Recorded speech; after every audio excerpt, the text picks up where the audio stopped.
চলে গেলেন মুক্তিযুদ্ধের অন্যতম প্রধান বীর সেনানী এ.কে খন্দকার বীরুত্তম। সাবেক এয়ার ভাইস মার্শাল বার্ধক্যজনিত কারণে শনিবার সকাল 10:30টার দিকে মারা গেছেন।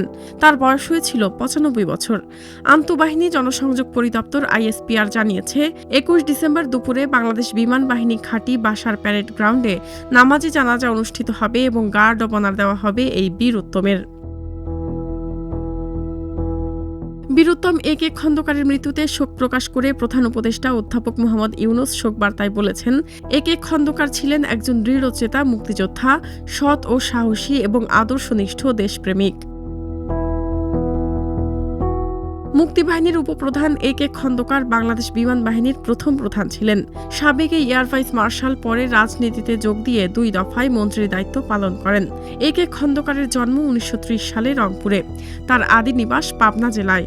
মুক্তিযুদ্ধের অব্যবহিত আগে তিনি ছিলেন পূর্ব পাকিস্তান বিমান বাহিনীর 2য় প্রধান।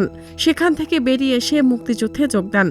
স্বাধীনতার পর তিনি প্রথম বিমান বাহিনী প্রধান নিযুক্ত হন এবং তার নেতৃত্বে পুনর্গঠিত হয়েছিল যুদ্ধ বিধ্বস্ত বাংলাদেশের বিমান বাহিনী। এ.কে খন্দকারের লেখা 1971 ভেতরে বাইরে বাংলাদেশের মুক্তিযুদ্ধের ইতিহাসের আলোচিত এক গ্রন্থ।